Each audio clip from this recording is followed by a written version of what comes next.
तो चलिए जानते हैं देश और दुनिया की 10 बड़ी और महत्वपूर्ण खबरों को विस्तार से।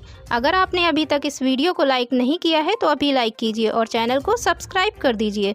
तो चलिए बढ़ते हैं पहली और महत्वपूर्ण खबर की ओर। इजराइल का बड़ा प्लान फेल, 7 अक्टूबर हमले का मास्टरमाइंड चकमा देकर फरार। गाजा में हमास का नामो निशान मिटाने में लगी इजराइल की सेना आतंकी संगठन के बड़े बड़े नेता याह्या सिनवार को पकड़ने से मामूली अंतर से चूक गई है। इजराइल की मीडिया के अनुसार हाल के दिनों में 2 बार इजरायली डिफेंस फोर्स ने उन्हें पकड़ने से बेहद कम अंतर से चूक गई। दावा किया जा रहा है कि याह्या सिनवार गाजा के दक्षिणी शहर खान यूनिस के नीचे सुरंगों में छिपा हुआ है। इजरायली सेनाएं हाल के सप्ताहों में शहर में गहन लड़ाई में लगी हुई हैं। उन्होंने याह्या सिनवार और अन्य हमास नेताओं का शिकार करने के प्रयास में कुछ भूमिगत सुरंगों को तोड़ दिया है। तो चलिए बढ़ते हैं दोस्तों अपनी अगली खबर की ओर। राम मंदिर उद्घाटन के लिए नहीं मिला निमंत्रण, मिलने पर जरूर जाऊंगा, बोले कांग्रेस नेता अधीर रंजन चौधरी। राम मंदिर की प्राण प्रतिष्ठा कार्यक्रम 22 जनवरी को होने वाला है। इस कार्यक्रम के लिए बीजेपी नेताओं के साथ साथ विपक्ष के नेताओं को भी निमंत्रण भेजा जाना शुरू हो गया है। कांग्रेस सांसद अधीर रंजन चौधरी ने कहा है कि उन्हें अभी तक प्राण प्रतिष्ठा कार्यक्रम के लिए निमंत्रण नहीं मिला है। उन्होंने कहा है कि अगर उन्हें निमंत्रण मिलता तो वह जरूर जाएंगे।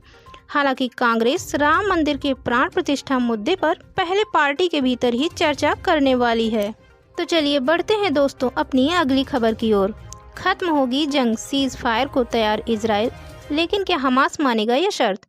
इजराइल के राष्ट्रपति इसहाक हर्जोग ने कहा है कि हम गाजा में सीज फायर को तैयार हैं। उन्होंने यह भी कहा है कि इसके साथ ही हमास द्वारा बंधक बनाए गए नागरिकों को वापस पाने के लिए भी तत्पर हैं। अगर ऐसा होता है तो इससे फिलिस्तीनी क्षेत्र तक अधिक सहायता पहुंच सकेगी। इसहाक हर्जोग ने राजदूतों की एक सभा को बताया है कि इजराइल बंधकों की रिहाई को सक्षम करने के लिए एक और मानवीय विराम और अतिरिक्त मानवीय सहायता के लिए हम तैयार हैं। हालांकि इसके लिए जिम्मेदारी पूरी तरह से सिनवार और अन्य हमास नेतृत्व की है। हालांकि हमास ने इजरायली युद्ध के दौरान कैदियों की अदला बदली पर भी बातचीत करने से इनकार कर दिया है। तो चलिए बढ़ते हैं दोस्तों अगली और महत्वपूर्ण खबर की ओर। उत्तर कोरिया के तानाशाह किम जोंग उन ने फिर दी धमकी, बोले दुश्मनों ने उकसाया तो दाग देंगे परमाणु बम। उत्तर कोरिया के तानाशाह किम जोंग ने एक बार फिर परमाणु बम हमले की धमकी दी है। उन्होंने कहा है कि अगर दुश्मन न्यूक्लियर हमले की धमकी देगा तो वह भी परमाणु हमले करने में हिचकिचाएगा नहीं। KCNA न्यूज एजेंसी के मुताबिक किम ने मिलिट्री मिसाइल ब्यूरो के लिए काम कर रहे सैनिकों से मुलाकात के दौरान दुश्मन देशों को आगाह किया है। किम ने सैनिकों को अंतर महाद्वीपीय बैलिस्टिक मिसाइल के लॉन्च ड्रिल के लिए बधाई भी दी है। तो चलिए बढ़ते हैं दोस्तों अपनी अगली खबर की ओर। मोदी के दौरे से पहले सीएम योगी का अयोध्या दौरा आज, जाने क्या है कार्यक्रम। अयोध्या में भव्य राम मंदिर की तैयारियां जोर शोर से की जा रही हैं। 22 जनवरी प्रधानमंत्री नरेंद्र मोदी के हाथों से राम मंदिर के गर्भगृह में भगवान राम लला की प्राण प्रतिष्ठा की जाएगी। ऐसे में राम मंदिर से लेकर तमाम विकास कार्य तेजी से पूरे किए जा रहे हैं। इस बीच यूपी के सीएम योगी आदित्यनाथ भी आज अयोध्या पहुंच रहे हैं। इस दौरान वो रामलला की पूजा अर्चना करेंगे और विकास कार्यक्रमों का जायजा लेंगे। ये बढ़ते हैं अपनी अगली खबर की ओर। महाराष्ट्र में विपक्षी विधायकों ने सांसदों के निलंबन के विरोध में बांधी काली पट्टी, किया विरोध प्रदर्शन। महाराष्ट्र में विपक्षी दलों के विधायकों ने 140 से अधिक सांसदों के निलंबन के विरोध में बुधवार को अपनी बाहों पर काली पट्टी बांधी है। राज्य की विधानसभा में विपक्ष के नेता विजय वडेट्टीवार, कांग्रेस के विधायक अशोक चव्हाण, राष्ट्रीय कांग्रेस पार्टी के नेता अनिल देशमुख, कांग्रेस विधायक सतेज पाटिल और कई अन्य विधायकों ने नागपुर में विधान भवन की सीढ़ियों पर केंद्र और राज्य सरकार के खिलाफ नारे लगाए, जहां शीतकालीन सत्र चल रहा है। तो चलिए बढ़ते हैं अगली और महत्वपूर्ण खबर की ओर। हमास से जारी जंग के बीच मलेशिया ने इजराइल को दिया करारा झटका, लगाया जहाजों पर प्रतिबंध। हमास के साथ जारी जंग के बीच इजराइल को मलेशियाई सरकार ने तगड़ा झटका दिया है। दरअसल गाजा ने जारी इजरायली बमबारी को फिलिस्तीनियों के खिलाफ नरसंहार और क्रूरता बताते हुए मलेशिया ने इजराइल के झंडे वाले सभी मालवाहक जहाज़ों को अपने बंदरगाह पर उतरने से प्रतिबंधित कर दिया है। इसके साथ ही मलेशिया ने इजराइल पर अंतर्राष्ट्रीय कानून का उल्लंघन करने का आरोप भी लगाया है।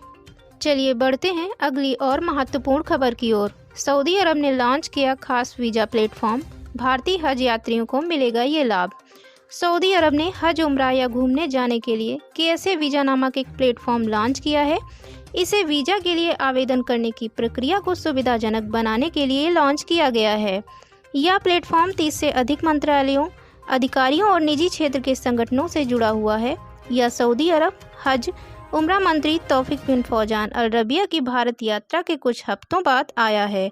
इस कदम से भारत के हज यात्रियों को लाभ होने की उम्मीद है। चलिए बढ़ते हैं दोस्तों अपनी अगली खबर की ओर। राम मंदिर उद्घाटन के लिए नहीं मिला निमंत्रण, मिलने पर जरूर जाऊंगा, बोले कांग्रेस नेता अधीर रंजन चौधरी। राम मंदिर की प्राण प्रतिष्ठा कार्यक्रम 22 जनवरी को होने वाला है। इस कार्यक्रम के लिए बीजेपी नेताओं के साथ साथ विपक्ष के नेताओं को भी निमंत्रण भेजा जाना शुरू हो गया है। कांग्रेस सांसद अधीर रंजन चौधरी ने कहा है कि उन्हें अभी तक प्राण प्रतिष्ठा कार्यक्रम के लिए निमंत्रण नहीं मिला है। उन्होंने कहा है कि अगर उन्हें निमंत्रण मिलता तो वह जरूर जाएंगे। हालांकि कांग्रेस राम मंदिर के प्राण प्रतिष्ठा मुद्दे पर पहले पार्टी के भीतर ही चर्चा करने वाली है। तो चलिए बढ़ते हैं दोस्तों अपनी अगली खबर की ओर। खत्म होगी जंग, सीज फायर को तैयार इजराइल, लेकिन क्या हमास मानेगा यह शर्त? इजराइल के राष्ट्रपति इसहाक हर्जोग ने कहा है कि हम गाजा में सीज फायर को तैयार हैं। उन्होंने यह भी कहा है कि इसके साथ ही हमास द्वारा बंधक बनाए गए नागरिकों को वापस पाने के लिए भी तत्पर हैं। अगर ऐसा होता है तो इससे फिलिस्तीनी क्षेत्र तक अधिक सहायता पहुंच सकेगी। इसहाक हर्जोग ने राजदूतों की एक सभा को बताया है कि इजराइल बंधकों की रिहाई को सक्षम करने के लिए एक और मानवीय विराम और अतिरिक्त मानवीय सहायता के लिए हम तैयार हैं।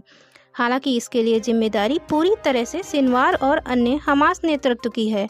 हालांकि हमास ने इजरायली युद्ध के दौरान कैदियों की अदला बदली पर भी बातचीत करने से इनकार कर दिया है। तो चलिए बढ़ते हैं दोस्तों अगली और महत्वपूर्ण खबर की ओर। उत्तर कोरिया के तानाशाह किम जोंग उन ने फिर दी धमकी, बोले दुश्मनों ने उकसाया तो दाग देंगे परमाणु बम। उत्तर कोरिया के तानाशाह किम जोंग ने एक बार फिर परमाणु बम हमले की धमकी दी है। उन्होंने कहा है कि अगर दुश्मन न्यूक्लियर हमले की धमकी देगा तो वह भी परमाणु हमले करने में हिचकिचाएगा नहीं। KCNA न्यूज एजेंसी के मुताबिक किम ने मिलिट्री मिसाइल ब्यूरो के लिए काम कर रहे सैनिकों से मुलाकात के दौरान दुश्मन देशों को आगाह किया है। किम ने सैनिकों को अंतर महाद्वीपीय बैलिस्टिक मिसाइल के लॉन्च ड्रिल के लिए बधाई भी दी है। तो चलिए बढ़ते हैं दोस्तों अपनी अगली खबर की ओर। मोदी के दौरे से पहले CM योगी का अयोध्या दौरा आज, जाने क्या है कार्यक्रम। अयोध्या में भव्य राम मंदिर की तैयारियां जोर शोर से की जा रही हैं। 22 जनवरी प्रधानमंत्री नरेंद्र मोदी के हाथों से राम मंदिर के गर्भगृह में भगवान राम लला की प्राण प्रतिष्ठा की जाएगी। ऐसे में राम मंदिर से लेकर तमाम विकास कार्य तेजी से पूरे किए जा रहे हैं। इस बीच यूपी के CM योगी आदित्यनाथ भी आज अयोध्या पहुंच रहे हैं। इस दौरान वो रामलला की पूजा अर्चना करेंगे और विकास कार्यक्रमों का जायजा लेंगे। ये बढ़ते हैं अपनी अगली खबर की ओर। महाराष्ट्र में विपक्षी विधायकों ने सांसदों के निलंबन के विरोध में बांधी काली पट्टी, किया विरोध प्रदर्शन। महाराष्ट्र में विपक्षी दलों के विधायकों ने 140 से अधिक सांसदों के निलंबन के विरोध में बुधवार को अपनी बाहों पर काली पट्टी बांधी है। राज्य की विधानसभा में विपक्ष के नेता विजय वडेट्टीवार, कांग्रेस के विधायक अशोक चव्हाण, राष्ट्रीय कांग्रेस पार्टी के नेता अनिल देशमुख, कांग्रेस विधायक सतेज पाटिल और कई अन्य विधायकों ने नागपुर में विधान भवन की सीढ़ियों पर केंद्र और राज्य सरकार के खिलाफ नारे लगाए, जहां शीतकालीन सत्र चल रहा है। तो चलिए बढ़ते हैं अगली और महत्वपूर्ण खबर की ओर। हमास से जारी जंग के बीच मलेशिया ने इजराइल को दिया करारा झटका, लगाया जहाजों पर प्रतिबंध। हमास के साथ जारी जंग के बीच इजराइल को मलेशियाई सरकार ने तगड़ा झटका दिया है। दरअसल गाजा ने जारी इजरायली बमबारी को फिलिस्तीनियों के खिलाफ नरसंहार और क्रूरता बताते हुए मलेशिया ने इजराइल के झंडे वाले सभी मालवाहक जहाज़ों को अपने बंदरगाह पर उतरने से प्रतिबंधित कर दिया है। इसके साथ ही मलेशिया ने इजराइल पर अंतर्राष्ट्रीय कानून का उल्लंघन करने का आरोप भी लगाया है। चलिए बढ़ते हैं अगली और महत्वपूर्ण खबर की ओर। सऊदी अरब ने लॉन्च किया खास वीज़ा प्लेटफॉर्म, भारतीय हज यात्रियों को मिलेगा ये लाभ।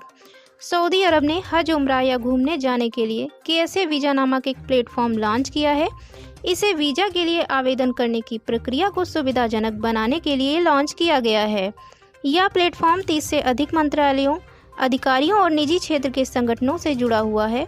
यह सऊदी अरब हज उम्रा मंत्री तौफीक बिन फौजान अल रबिया की भारत यात्रा के कुछ हफ्तों बाद आया है। इस कदम से भारत के हज यात्रियों को लाभ होने की उम्मीद है।